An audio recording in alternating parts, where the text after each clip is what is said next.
मालिक with you bells of में। और आज एक और दिन में आज मैच हुए ही नहीं, मैंने थोड़ी कहा था कि मैच नहीं हो। मैं क्यों कहूँगी कि मैच नहीं हो, बारिश ने कहा था।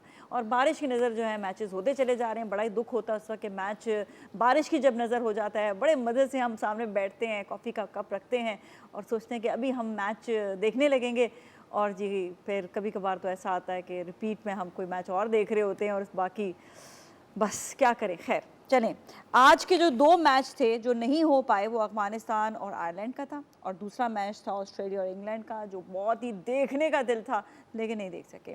हमारे साथ एक्सपर्ट रोज़ाना की तरह आज हमारे साथ मौजूद है शोएब मोहम्मद साहब। अस्सलाम वालेकुम। कैसे हैं हम? ठीक ठाक हैं, अल्लाह का शुक्र, थैंक यू। और हमारे साथ आज एक और एक्सपर्ट और एनालिस्ट ने ज्वाइन किया, बदियुज़ ज़मान ने, जाने माने हैं न्यूज़ 1 के स्पोर्ट्स एनालिस्ट हैं। अस्सलाम वालेकुम, कैसे हैं आप? ठीक ठाक हैं, खैरियत से हैं? थैंक यू सो मच आपका भी शो में तशरीफ़ लाने का। और आज आसिफ नहीं है लेकिन आसिफ भी होंगे और ये भी हुआ करेंगे, वो दोनों जो हैं इंशाल्लाह हमें ज्वाइन किया करेंगे। लेकिन अभी आप देखिएगा, मेरा सवाल जो है वो इशारों की ज़बान है, ठीक है? हुआ ये क्यों, अब आप समझ गए ना क्या कह रहे हैं? बिल्कुल नहीं, देखिए कल हम यही बात कर रहे थे कि कुछ भी हो सकता है, क्रिकेट है इसके अंदर। लेकिन अगर ये मैच पाकिस्तान से निकला तो हाथ से, तो ये अपने आपको वर्ल्ड बीटर्स या top teams around the world का टैग ना लगाएं फिर कि बेस्ट बॉलिंग है, बेस्ट बैट्समैन है और इस तरह की चीज़ें।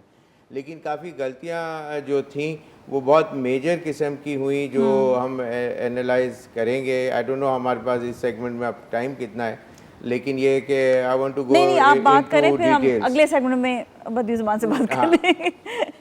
देखिए, जो बहुत ही मेजर जो रीज़न जो मेरी नज़र में जो था, वो क्रिकेट लिटरेसी जो है वो प्लेयरों को आना बहुत ज़रूरी है। जब प्लेयरों को खुद नहीं आता, इसलिए कि काफ़ी उसमें बहुत ज़्यादा तो नहीं खेले हुए या amongst the greatest of players के अंडर नहीं खेले हुए, तो इसका मतलब जो उनके साथ जो हैं वो ग्रेटेस्ट ऑफ प्लेयर्स में से हैं, जो मैनेजमेंट है, they are the one to feed that kind of knowledge into the team, into their mindset कि उस तरह वो क्या चीज़ थी। देखिए, हर कोई कह रहा है कि उसने ये गलती की, नवाज़ ने ये किया, शादाब ने जो गलती की। बेसिकली जो गेम चेंजर था वो शादाब के आउट होने पे हुआ है। लेकिन उससे पहले जो मेरा जो पॉइंट है कि शान was standing at the other and, उसको चाहिए था कि जब वो उसने पहला छक्का मारा और इस वक्त almost just around 50 odd run सिर्फ चाहिए थे 41-42 बॉल्स के अंदर, तो वो टाइम था जब उसने छक्का मार लिया, विच वॉज अनकॉल्ड फॉर, इसलिए कि वो बाल बचा था और मिड ऑन के ऊपर से इंचेस अवे वो छक्का हुआ था।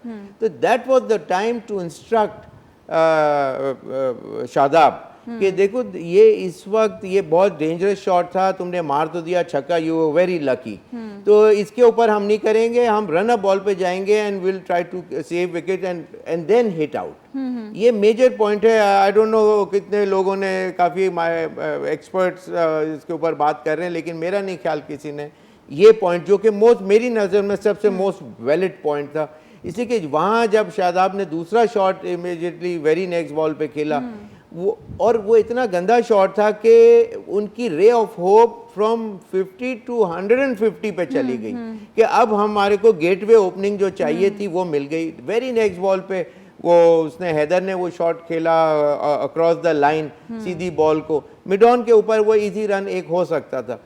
इन एक्सपीरियंस और लैक ऑफ एक्सपीरियंस जो कहेंगे, और एक्सपीरियंस प्लेयर का यही फ़र्क होता है, when to play such kind of shots and when not to. ये स्कोर बोर्ड बताता है आपको, तो इस तरह की चीज़ें आई डोंट नो, तो फिर हम इसको फर्दर और डाइसेक्ट करेंगे और स्पेशली ये भी कि क्या हिटिंग उस टाइम पे इम्पोर्टेंट थी नहीं थी। बहुत सी और बातें हैं, बहुत सी बातें जहन में आ रही हैं, लेकिन हम सब जानेंगे एक ब्रेक के बाद।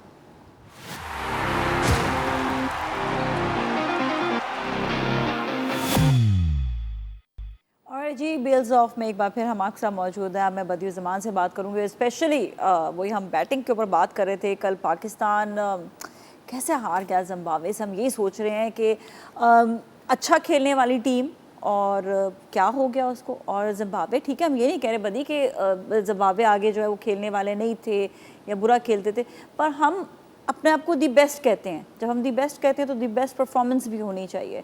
तो ये क्या हुआ था, क्या बैटिंग में हमें उस टाइम पे हिटिंग की ज़रूरत थी जिस टाइम पे हमने हिट्स मारे और आउट होते चले जा रहे हैं? देखें, जब मैच शुरू हुआ तो जो स्टार्ट लिया था ख़ासतौर पर जिम्बाब्वे ने, वो इतना ज़बरदस्त स्टार्ट था, 4 ओवर में 38 रन बना लिए थे। उसके बाद पाकिस्तानी बॉलर्स ने बड़ा ज़बरदस्त जो है कम बैक किया।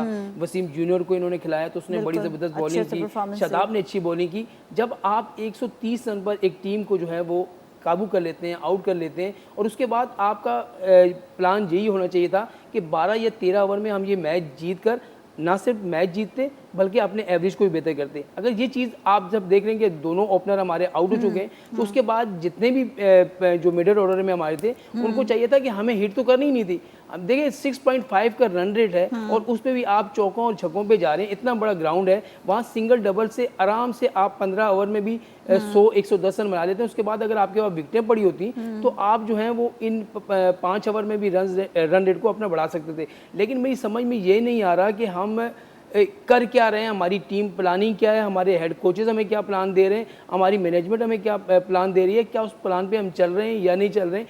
तो बाबर आजम और मोहम्मद रिजवान, ये हमने एक तैयार कर लिया है कि ये ओपन है तो ओपन ही रहेंगे। देखिए जिन कंडीशन में उन्होंने रन्स किए, जिन कंडीशन में पाकिस्तान के लिए लंबी पार्टनरशिप पहले जो वो रन्स करते रहे तो वो कंडीशन और इन कंडीशन में जमीन आसमान का फर्क है। ठीक है, और यहाँ आप अभी तक कोई भी T20 मैच नहीं जीते ऑस्ट्रेलिया में। हम क्या इतना हम खेलते रहे हैं इन विकेट्स पे कि हमें अंदाजा होता?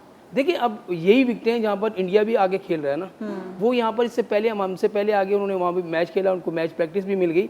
तो हमारा कहने का मकसद ये है कि आप अपनी ओपनिंग जोड़ी को नहीं हिला रहे। अच्छा, न्यूजीलैंड की जो पिचेस हैं और ऑस्ट्रेलिया की पिचेस में फर्क है? देखिए फ़र्क है, कंडीशन दोनों की होती है, लेकिन शोएब भाई बेहतर बता सकते हैं कि वहाँ की कंडीशन में फ़र्क है। और इस वक्त मौसम जो है बहुत ज़्यादा सख्त है और वो उसके आदी हुए हैं। हम जो है इस चीज़ के ज़्यादा आदी नहीं, हमारे इतनी सर्दी नहीं पड़ती।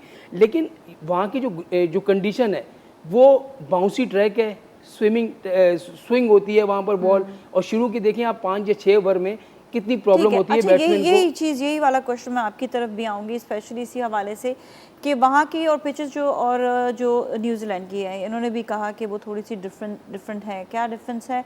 और जो मेरा वही क्वेश्चन वो मैं आपसे भी करूँगी कि क्या हिटिंग की इतनी ज़रूरत थी? देखिए पिचेस की जो कंडीशन का वो है, वहाँ सीम ज़्यादा होता है, इसलिए ग्रास होती है और उसका जो सरफेस है is not as hard as the Australian pitches. तो इसलिए बॉल की मूवमेंट पड़ने के बाद इधर और इधर ज़्यादा कंपैरेटिवली होती है। यहाँ उन्होंने एक्स्ट्रा ऑर्डिनरी ग्रास छोड़ी थी, इसलिए मेलबर्न का पहले मैच में अगेंस्ट इंडिया और बाद में पर्थ के एक मैच के अंदर जिसमें इंग्लैंड से एक मैच था और जो बारिश हो गई थी, मेरे ख्याल आइलैंड का था, तो वो उसमें ग्रास एक्स्ट्रा ऑर्डिनरी की वजह से मूवमेंट यहाँ ऑस्ट्रेलिया में भी देखने में आई है। वरना न्यूजीलैंड में बॉल लेफ्ट एंड राइट होती है बॉल पड़ने के बाद, और हाइट एक सर्टेन गुड हाइट आती है। वेयर एज ऑस्ट्रेलियन पिचेस के ऊपर मूवमेंट एज सच इतनी नहीं होती कंपैरेटिवली, लेकिन बाउंस ज़्यादा मिलता है।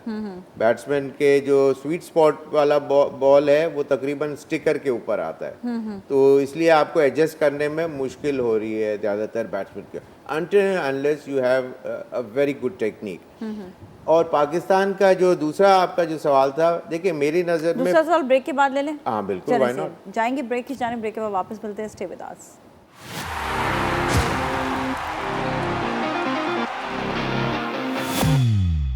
और जी बेल्स ऑफ में एक बार फिर हम आपके साथ मौजूद हैं और शोएब साहब ब्रेक से पहले एक बात कर रहे थे और मेरा भी वही सवाल भी कि क्या हमें इस मोमेंट पे हिटिंग की ज़रूरत थी, जिस मोमेंट पे हिटिंग करना शुरू की पाकिस्तान टीम ने, तो ये भी बताइएगा ज़रा। देखें एक छक्का लग गया जो शादाब ने मारा, उसके बाद वेरी नेक्स्ट बॉल के ऊपर वो आउट भी हो गया। जैसे मैंने पिछले प्रोग्राम्स में बता रहा था कि हनीफ साहब यही कहते थे कि 3 boundaries are better than 2 sixes. Yes, तो उसमें ये कि आप सेफ प्ले भी करते हैं and yet the team scores get better and you don't lose a wicket, which is most important for a team, और आप मेन अगर बैट्समैन हो।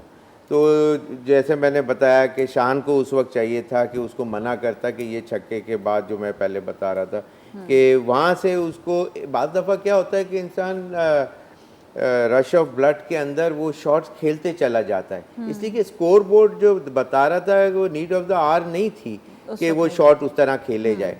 बात एक और ये है कि प्रिडिक्टेबल और अनप्रिडिक्टेबल जो टीमों में या प्लेयरों में यही फ़र्क होता है कि जो प्रिडिक्टेबल होते हैं उनको पता होता है कि अब ये मोमेंट मुझे अलाउ नहीं करता इस तरह के शॉट खेलना, तो मैं नहीं खेलूँगा।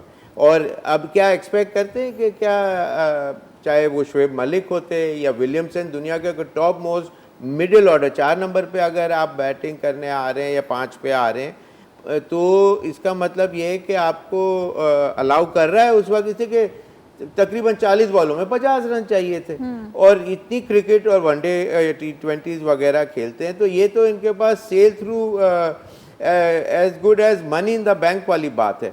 ये चीज़ तो आराम से ओवरकम करना चाहिए था। जैसे ही वो एक विकेट फॉल्स स्ट्रोक की वजह से गिरी, प्रेशर ज़्यादा, जो वाइब्रेशंस हैं वो ड्रेसिंग रूम तक गई कि ये फॉल्स स्ट्रोक से आउट हुआ है। अगर ये नॉर्मल डिलीवरी पे कॉट बिहाइंड सपोज रोकते हुए हो जाता या 1 रन लेते हुए, वो उस तरह का बैड मैसेज नहीं जाता पीछे और उनको वो होप्स नहीं मिलती। हमारे इन बैट्समैन जो हमारे अभी इस वक्त खेल रहे हैं, नाजिया, चक्कर ये है कि don't expect miracles from these players because they were not brought up to play at 4 and 5 top of the order batting lineup के। ये टेल के 7-8 नंबर के बैट्समैन हैं, इनको ऊपर भेजेंगे, आप बार बार भेजेंगे तो naturally you are bound to get better और विद टाइम और सब। लेकिन एक रिचुअल जो होता है एक टॉप ऑर्डर बैट्समैन का, यही तो फर्क होता है कि he knows when to execute those certain shots and when not to.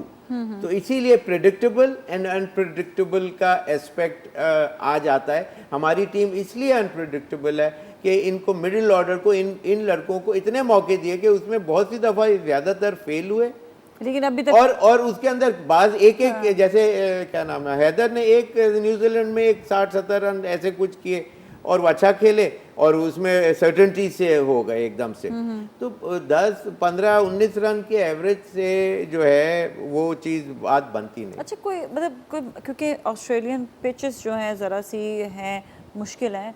मैं बदियू ज़ुबान आपकी तरफ आती हूँ और आपसे सवाल करते हुए फिर हम हाइलाइट्स भी देखेंगे कि कोई सीनियर को ले जाना चाहिए था कि जो मंजा हुआ हो ऑस्ट्रेलिया के हिसाब से, जिसका जो है ऑलरेडी मैचेस खेले हुए हो वहाँ पर। तो इस पे हम सवाल का जवाब लेंगे, लेकिन पहले हाइलाइट्स देख लेते हैं और हाइलाइट्स के बाद बात करेंगे जी। Nice touch, nice push. Babar's after it.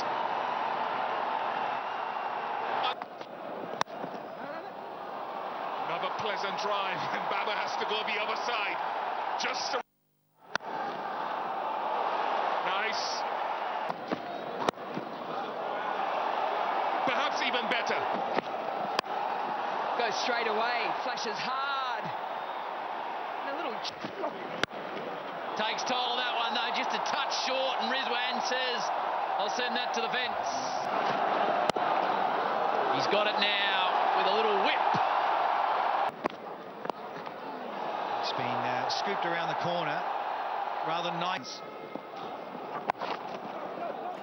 और जी हाइलाइट्स भी देखी और मैं बदियू ज़ुबान से जो सवाल मैंने किया था कि कोई सीनियर ले जाने चाहिए थे हमें इस तरह। जब से चीफ सेलेक्टर साहब ने टीम अनाउंस की थी तो उस वक्त से जो है सभी लोग ये कह रहे थे कि इस टीम में जो है मिडल ऑर्डर बैट्समैन नहीं है जो हमें आगे जाके प्रॉब्लम करेंगे, और वही हुआ। हमने उसको उस पर तवज्जो नहीं दी। चेयरमैन साहब कहते रहे कि यही हमारी बेस्ट टीम है, उसके अलावा चीफ सेलेक्टर कहते रहे कि हमारी बेस्ट टीम यही है। तो आप मुझे ये देखें, बताएं कि आपके पास 3 से 4 लड़के इस वक्त इनफिट हैं जो टीम में शामिल हैं, उनका क्या आपने करना है? उस्मान कादिर इनफिट, शाहीन शाह अफरीदी को आप इनफिट में खिला रहे हैं, फ़खर जमान आपके पास इनफिट बैठा हुआ है, तो हैदर अली से रन नहीं हो रहे, उसके अलावा खुशदिल शाह से रन नहीं हो रहे, आसिफ अली से रन नहीं हो रहे, तो फिर आपका क्या करें? इस वक्त आप 4 बैट्समैनों से मैच खेल रहे हैं, तो 4 बैट्समैन से आप कैसे तवक्को कर सकते हैं कि ये जो है हमें मैच जिता देंगे? आपकी बॉलिंग मसला नहीं है, आपकी बॉलिंग हमेशा से जो है आपको मैच जिताने की तरफ ले जाती है, लेकिन आपके जो बैट्समैन हैं वो आपको हरवा देते हैं। असल में ये है कि कब तक हम बाबर आजम और रिजवान को कहते रहेंगे कि ये रन्स करेंगे तो हम 160-70 तक पहुंचते हैं, जब ये रन्स नहीं करते हमारी टीम 130 भी नहीं बना पाती। तो यहाँ ये मेरे ख्याल में कि हम तो बोल बोल के थक गए कि बाबर आजम जो है वो 4 नंबर पे भी खेल सकता है, 3 नंबर भी खेल सकता है। अगर हम शान मसूद को ओपन कर देते हैं, बाबर 4 पे आ जाए तो मिडिल ऑर्डर को एक अच्छा सा अच्छा हाँ, ये मिल सकता है। इसी से रिलेटेड एक और क्वेश्चन है शोएब साहब। देखिएगा कि जिस तरह शुरू में जिस तरह इन्होंने बताया कि हमारे पास सिर्फ शुरू के बैट्समैन है, आगे भी अगर बैट्समैन हो तो जो शुरू में खेलने वाले हैं उनको भी एक वो मिल जाता है, क्या कहते हैं, सपोर्ट मिल जाती है। और जो आगे जो बॉलिंग साइड पर होते हैं वो भी थोड़ा डर कर रहते हैं कि आगे इनके पास तो लाइन लगी हुई है जी। और दूसरा ये कि do you think so opener as Babar Azam आते हैं और वो कैप्टन भी हैं तो उनके ऊपर एक्स्ट्रा प्रेशर होता है ओपनर की ओपनिंग के हिसाब से भी, तो अगर उनको वाकई अगर 1 डाउन या 2 डाउन पे लाएं तो बेहतर है? इस पर हम जवाब लेंगे लेकिन एक ब्रेक के बाद।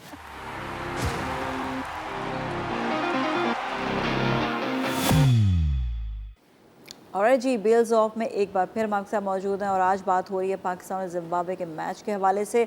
और इसलिए भी बात करना बहुत ज़रूरी है क्योंकि नीदरलैंड्स के साथ मैच है ऑन संडे, तो अब देखेंगे कि क्या आगे होने वाला है और किस तरह से मैच उनको खेलने की ज़रूरत है। अच्छा, मेरा जो सवाल जो ब्रेक से पहले था कि बाबर आजम बीइंग कैप्टन उनके ऊपर बहुत ज़्यादा प्रेशर होता है ओपनिंग के लिए, तो बताएं कि उनको वो क्यों हर दफ़ा ओपनिंग के लिए फिर भी आते हैं? देखें, ये पिछले 1.5 साल से ये चीज़ इश्यूज चल रहे हैं, वो इस वजह से क्रिएट हुए नाजिया कि उनका स्टाइल ऑफ प्ले बिल्कुल तकरीबन एक जैसा ही देखने में आता रहा। हर बॉलर को पता है यही वाला शॉट कि मारेंगे। ये इस तरह इन शॉट इसी के जिस तरह दुनिया के जो ओपनर्स दूसरे मुल्क के आते हैं, रोहित शर्मा से लेके दूसरे तमाम कंट्री के, एलन ले लें, कॉनवे ले लें, ये लोग पूरा थंपिंग पूरे शॉट खेलने वाले प्लेयर्स हैं। आपको लगता है कि यार ये कोई कमांड है और they want to do something extra, go an extra mile at the start, और फिर वहाँ से वो चौका छक्का मारने के वो ओवर पावरिंग शॉट। इनका होता है नजेस, जैसे टेस्ट मैचेस में होता है या वनडे में स्टार्ट लिया जाता है, ये T20 मैच है। तो मेरा जो पॉइंट है वो ये है कि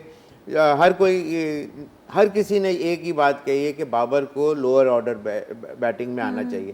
मेरा पर्सनल ये ख्याल है कि बाबर को ओपन में ही रहना चाहिए। Rizwan is the one who can play other kind of shots as well. He has got more shot under his belt. रेपर्टोर में उसके ज़्यादा है, स्वीप बहुत अच्छे खेल लेता है और दूसरे शॉट भी खेल लेता है। लेकिन जब थोड़ा सा गेंद पुराना होगा तो ये स्वीप और वो जो शुरू में नहीं मिलते, इसलिए कि नया बॉल होता है तो ये शॉट तो उसमें और सिंगल डबल में he is much faster, he is more street smart, he would be more capable to score more runs freely at a lower number, जो कि 4 नंबर पे है। 4 नंबर पे आए और 3 नंबर के ऊपर आइदर अगर वो फ़खर, जो कि मेरा ख्याल से अनफिट है, लेकिन ये कि अगर वो फिट होता तो ही शुड बी इंडक्टेड, और उसको 3 नंबर पे लाएं। टेक्निक वाइज शान ज़्यादा अच्छा खेल रहे हैं और उसको he should be in the opening slot for the time being. इसलिए कि 1.5 साल में जो गलतियां की हैं अभी इस करंट उसके अंदर यही एक इसका तरीका है। उसमें फ़र्क बहुत ज़्यादा आपस में फिर भी नहीं है, लेकिन लेफ्ट और राइट हैंड का फ़र्क है। कॉन्फिडेंस इस वक्त शान का स्काई रॉकेटिंग हाई है, तो he might be able to pull off more runs at the start. और बाबर के साथ ये के कॉम्बिनेशन बनाए, बाबर शुड स्टे देयर। जो आपका पॉइंट है ना कि कैप्टन होगा तो उसको पीछे जाना चाहिए, उसका स्टाइल ऑफ प्ले ऐसा है कि 4 नंबर पे वो बिल्कुल डेड एंड आउट हो जाएगा। हो सके। अच्छा, इस पे ये कि प्रेशर जो है वो ज़्यादातर कैप्टन पर होता है, तो उसके लिए बड़ा मुश्किल हो जाता है कि वो अपनी जो है ना विकेट को संभाल के रखे, विकेट को बचाना भी ज़रूरी है। तो इसके ऊपर आप क्या कहेंगे? देखिए, कप्तान का काम होता है टीम को फ्रंट से लीड करना, हाँ। और बाबर का भी काम है टीम को फ्रंट से लीड करना। अब असल में होता ये है कि जब आप पे प्रेशर आता है तो आप अपनी जो फील्ड में फैसले करते हैं वो इतने जो है वो बोल्ड आते हैं या इस तरह के हो जाते हैं कि जो आप को नहीं करने चाहिए। जैसा आपने नवाज़ को ओवर दे दिया, फिर दूसरे मैच में आपने नवाज़ से ओवर नहीं करवाया, फिर आप ऐसा है कि देखिए, अब शान मसूद को अगर आप ओपन भेजते हैं और फ़खर जमान फिट हो जाता है तो फिर फ़खर जमान कौन से नंबर पे आएगा, ये भी है। फिर बाबर अगर ओपन जाता है तो रिजवान से मैंने अक्सर देखा है कि हम जब मैच कवर कर रहे होते हैं तो रिजवान से मैंने देखा है कि वो जब 4 या 5 नंबर पे आता है तो आप वनडे में उसकी देख लें 4-5 पे आता है, टेस्ट में 4-5 में आता है तो उससे रन्स नहीं होते, तो वो सिर्फ और सिर्फ दायरे का फ़ायदा उठाता है और छोटी बाउंड्री का फ़ायदा, इस वजह से जो है थोड़ा सा वो है। ऑलराइट जी, इस पे बहुत और बातें हो सकती थी लेकिन टाइम की कमी है। और कल का मैच जो होगा वो होगा न्यूजीलैंड और श्रीलंका के दरमियान, और 1 बजे आप पाकिस्तान टाइम से देख सकेंगे। इसके साथ ही आज के लिए इतना ही। नाज़िम मलिक और टीम को दीजिए इजाज़त। आप लोगों का बहुत बहुत शुक्रिया एंड कीप वॉचिंग TV1।